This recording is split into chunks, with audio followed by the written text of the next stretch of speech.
Well, good evening. Just sit back and relax and enjoy this story. It's called A Few Bars in the Key of G, and it's written by Clifton Carlisle Osborne. It takes place in about early 1900s. It was 2 o'clock and time for the third watch on the night herd. These two facts gradually impressed themselves on the consciousness of John Talbot Waring as he thumped into wakefulness by the Mexican house wrangler. He sat up, sleepily groped for his boots, unrolled his slicker, which had been serving as a pillow, enveloped himself in its clammy folds, and went out into the drizzling rain.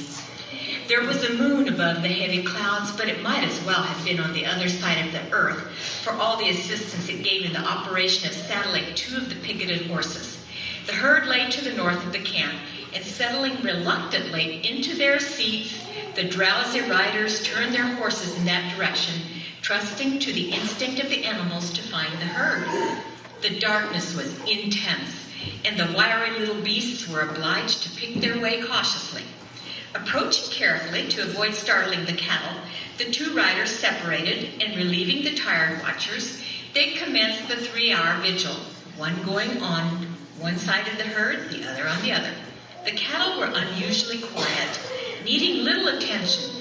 Thus, Waring had ample opportunity to reflect on the disadvantages of a cowpuncher's life as he rode slowly along the edge of the black mass of sleeping animals. The rain dripped from the limp brim of his sombrero and ran in little streams down his slicker into his already soaking boots. The chill wind sweeping down from the mountains pierced his damp clothing and made him shiver in the saddle for the 100th time within a week. Waring condemned himself for relinquishing the comforts of civilization for this hard life, riding these rough and dangerous slopes of Colorado. He recalled his arrival on the range 6 months before, a tenderfoot, the various tribulations he had endured incident to his transformation into a full-fledged cowpuncher, of the hardships and dangers that came to every rider of the range, thereby winning the respect of the rough, lion-hearted men among whom he had cast his lot. But all the weary months had been wasted. He had failed in his object. He could not forget. He was not the first to learn that one cannot escape memory by merely crossing the continent. It seemed to him that instead of growing more endurable with time, the soreness of his heart and the sting of regret increased with each passing day. He wondered if she felt the separation, if she cared. As his thoughts wandered back over the past 2 years, he recalled every incident of their acquaintance as distinctly as though it had occurred but yesterday. The day he had first seen her, as she stepped gracefully out beside the piano to sing a musical he had attended. The hours I spent with thee, dear heart, are as a string of pearls to me.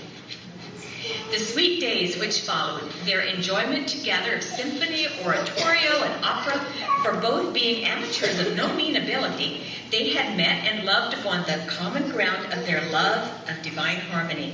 He looked into the blackness of the night and could see her as she appeared on that wonderful day when he had met her at the altar of Trinity Church and spoken the words that were to bind them together through life. How beautiful she was! He looked back at their wedding trip as a dream. How well he remembered their return to the lovely home he had prepared for her. How happy they had been, and how he had loved her. Had loved her. He did love her. That was his sorrow.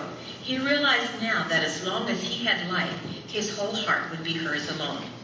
And then the shadow had come over their home. He asked himself bitterly why he had not been more patient with her and made allowance for her high spirits and quick temper. She was such a child. He could see now that he had been to blame many times in their quarrels, when at the time he had sincerely believed himself in the right. Should he go back to her and admit that he was in the wrong? Never. The memory of that last day was too clear in his mind. The words she had spoken in the heat of her anger had burned themselves into his soul and could not be forgotten. He wondered now that he had been so calm. He recalled every word he had said. "Your words convince me that we cannot live together any longer. I will neither forgive nor forget them. I'm going away. You are at liberty to sue for divorce if you care to do so. 3 years, I believe, is the time required to substantiate a plea for desertion." That was all. Without a word, he had left her standing white and motionless in the center of her dainty chamber and gone from the beautiful home in white-hot rage to come out here to the wildest spot he could find in the vain effort to forget. He pulled down the dripping brim of his sombrero to shelter his face against the wind and then turned his thoughts in other directions. He thought of his friends at the clubs. Did they miss him? From them, his thoughts strayed to the strange postal card he had received the previous day, and he began to puzzle his brain in the effort to decide who had sent it and what it could mean. It had been directed to his lawyer and forwarded to the little remote mountain post office where Waring received his mail. It was an ordinary postal card, its peculiarity consisting in the fact that the communication on the back was composed not in words, but music, 4 measures in the key of G. He had hummed the notes over and over and thought they had a strangely familiar sound, and yet he could not place the fragment, nor even the composer. It had a meaning of that he was convinced, but what could it be? Who could have sent it? Among his friends were many musicians, anyone who might have adopted such a method of communication with him. He began to hum the phrase as he rode round and round the cattle. After a while, Waring abandoned the riddle of the postal card, began to sing to pass the time, and his rich baritone voice rang out above the sleeping herd. The light slowly appeared above the peaks. One by one, the cattle stirred, rose, commenced to graze. Waring still sang, carelessly passing from snatches of opera to lines of sacred harmony. Suddenly, while in the midst of a passage from one of the great works of a master composer, he stopped short in surprise. He was singing the notes on the card. It had come to him in a flash. He tore his coat open and drew the postal card from the inner pocket. There was no mistake. Almost mechanically, he reached for a pencil and wrote the words under the lines of music, adding a signature, and gazed long and earnestly. And then with a wild whoop, he wheeled and rode furiously to camp. Pulling up with a jerk that almost lifted the iron-jawed bronco from the ground, he literally hurled himself from the saddle and reached the boss in 2 bounds. "I must be in Denver tonight. I want your best horse, quick." The boss stared at him in astonishment. "Why, man, it's 120 miles. You're crazy." Waring fairly stamped with impatience. "It's only 60 to Empire, and I can get the train there. It leaves at 1 o'clock, and I can make it if you will lend me Star. I know he's your pet horse, and you never let anyone else ride him, but I simply must get there." Coberly scowled. "You ought to know, Jack, that I won't loan Star. None of the other horses can get over there in that time, so you might as well just give up. What's the matter with you, that you're in such a confounded rush?" Waring thought a moment, and then drawing the boss beyond earshot of the listening cowpuncher, spoke to him rapidly and earnestly, finally handing him the postal card. Coberly scanned it intensely, and a change came over his face. "Why didn't you show me this first? Of course you can have the horse. Hi there. Some of you boys, round up the horses. Rope Star for Mr. Waring. Jump lively." The men made a mad dash for their saddles, and in an incredibly short time, several of them were racing across the plain in the direction of the horses. Waring dove into his tent and began gathering his few possessions while Coberly plunged around outside, giving orders at the top of his voice. "Roll up some grub for Mr. Waring. Quick, Nick, you get his canteen and fill it out of my jug. Fly around now." A rush of hoofs announced the arrival of the horse and his escort. Just as Waring emerged from the tent with his little bundle, a dozen hands made quick work of saddling, and with a hurried goodbye, swung himself astride the magnificent animal and was off on his long ride. He looked back and saw the boys in a group around the boss, who was explaining the cause of his hasty departure. Presently, a tremendous yell reached his ears, and he saw hats exuberantly thrown high into the air. He waved his hand in reply and settled down in his saddle. The long pacing stride of Coberly's Patch covered the ground in a surprising manner, and 8 o'clock found 23 miles behind his nimble feet. It lacked 20 minutes of 10 when Waring drew rein. He unsaddled, turned the thoroughbred into a trailside corral. A half-hour's rest would put new life into him. Yet it was still 20 miles to the railroad, and only 3 hours in which to cover it. It seemed impossible. 10:15, Star, refreshed by an energetic rubbing and a mouthful of water, was carrying him up the road with no apparent loss of power.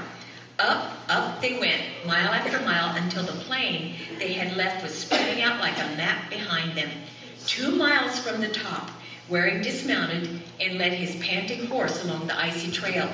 The rarefied air seemed to burn his lungs as he struggled the remaining distance to the summit of the pass, 12,000 feet above the sea. 12 o'clock. He stopped and anxiously examined the horse that had carried him so well. The inspection reassured him. There was plenty of life and energy left in Star yet. 1 hour and 12 miles to go. Could he make it? He must. A final pull at the cinches, and Waring was again in the saddle, racing down the steep and dangerous path toward the sea of dark green forest that stretched far below. Down the long slopes around dizzying curves, slipping, swaying, followed by loose stones and gravel, they went faster than ever that trail was covered before. Star swung into a strong lope, and his rider drew a long breath. Not till then he realized the strain of that wild ride. Rounding a turn in the road, he spied a horseman approaching and turned out to pass him. The stranger eyed him sharply as he drew near and suddenly slipped out a 6-shooter. "Hold up there, I want to talk to you." For a moment, Waring considered the chance of riding over the man, but for a moment only. The stranger looked too determined, and his aim was sure. He pulled up, raging. "I suppose you want my money," he snarled. "Well, you're welcome to it if you'll leave me enough to pay my fare to Denver." "That's a good bluff, but it won't do. I'm the sheriff, and I want to know where you're going running off with Joe Coberly's horse." "Oh, is that all you want to know? Why, I've been working for Coberly, and he lent me the horse to ride over to catch the train." And he gathered up the reins to ride on. "Hold on, young man," commanded the sheriff as he raised his gun suggestively. "That yarn won't hold water. I know old Joe, and I happen to know that he wouldn't have lent that horse to his brother, let alone one of his cowpunchers. I guess I'll have to lock you up till the boys come over after you." Waring groaned. "Look here, Mr. Sheriff, I'm telling you the truth. Coberly let me take the horse because it was the only one that could get me over here in time to catch the train, and I have to be in Denver tonight without fail." His captor shook his head. "It's no use, my friend. Your story won't hold. Why are you in such a tearing hurry anyway?" Waring remembered the postal. He reached inside his breast pocket and produced it. "Here, sir. That is my reason for haste, and that is why Coberly let me take his horse." Keeping his captive covered with the muzzle of his revolver, the officer rode closer and took the card. As he read it, his face lighted up and he lowered his gun. "That's all right, youngster. I'm sorry I stopped you. I don't wonder Joe lent you the horse. I hope you won't miss the train. I'll ride down on account of the horse. Everybody knows him." Waring touched Star with his spur and rode forward, with the repentant sheriff by his side. Just over the rise, they could see the train before them, about a mile distant. The train was already at the station. Another touch of the spur, and Star stretched out in a run that gradually left the sheriff behind. A half mile yet to go, a quarter. The black smoke began to come in puffs from the funnel of the engine, and a line of cars moved slowly away from the station. Then it was that Star showed the spirit that was in him. He bounded forward and swept upon the town like a whirlwind. As the usual crowd of train-time loafers lounged around the station, their attention was caught by the two swiftly approaching riders. They paused to watch the race. Presently one shouted, "Halloo! The first horse is Cobra Lid's black, and he sure is a-movin'. Why, the other fellow's the sheriff, and he's after him. Horse thief!" The others took up the cry, "Horse thief!" Thus, when Waring flashed past them at Star's top speed, a volley of shots greeted him. Fortunately, the bullets went wild, and before any more could be fired, the sheriff tore into the crowd and roared, "Stop that shooting! That man's all right. He's only trying to catch the train." Then there was a mad rush to the track where a view of the race could be obtained. The road ran for a mile beside the track, as level as a floor. The train was gathering speed with every revolution of the wheels, but Star was traveling fast too and gaining at every jump. The crowd at the station danced and howled in their excitement. "Will he make it? He's gaining! Look at that horse go! Hooray for the black! He'll make it! He'll make it!" Waring, with eyes fixed and jaw set, was riding desperately. 30 feet. The spectators in the doorway of the last car gazed breathlessly. 20 feet. And Star straining every nerve and muscle in his body. 10 feet. And still he gained. Only 5 feet now. Inch by inch he crawled up. He was abreast of the platform. Swerving his flying horse close to the track, Waring leaned over and, grasping the railings with both hands, lifted himself free from the saddle, kicking his feet free from the stirrups, and swung himself over to the step of the car. The faint sound of a cheer reached him from the distant station. After calmly accepting the enthusiastic congratulations of the passengers who had witnessed his dramatic boarding of the train, Waring dropped into a seat with a sigh of relief and was soon lost in thought. He was roused from his reverie by a touch on his arm and turned to find the conductor standing beside him, the sight reminding him of the necessity of paying his fare. He reached into his pocket for the required cash. His fingers encountered nothing more valuable than a knife and some matches. Then with a shock he remembered he had put all his money in that little bundle, at that moment firmly attached to the saddle, miles to the rear. There was nothing to do but throw himself on the mercy of the man in the blue uniform. Leaning over, he whispered something in the conductor's ear and ended up by showing him the now precious card. The conductor was suspicious, but a glance at Waring's earnest face reassured him.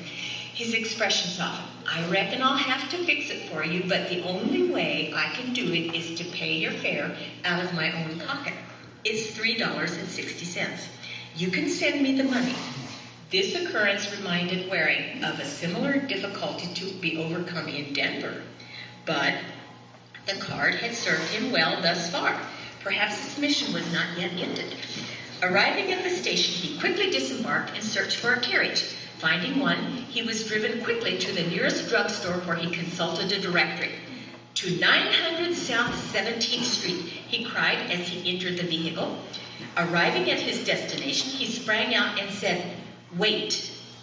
Ran up the steps of the palatial residence. To the dignified butler who opened the door, he said, "I wish to see Mr. Foster. My name is Waring, and I haven't a card with me." That gentleman entered almost immediately. "What can I do for you, Mr. Waring?" asked the man of finance. "Mr. Foster, you are the president of the Denver National Bank, which I believe handles the western interests of the Second National Bank of Boston." "Yes." "I have an account at the Second, and I want you to cash a check for me. It is after banking hours, I know, and even if it were not, I have no immediate means of identification. It is of the greatest importance that I take the Eastern Express tonight, or I would not have come to you in this irregular way." "One moment, Mr. Waring. Pardon me for interrupting you, but it will save your time as well as mine if I say that what you ask is impossible. As you should know, my advice to you is to wire your bank for the money." "Of course, I know that I can do that, but it means a day's delay, and that is what I want to avoid. See here, Mr. Foster, I'm willing to pay any amount within reason for the accommodation if you will oblige me.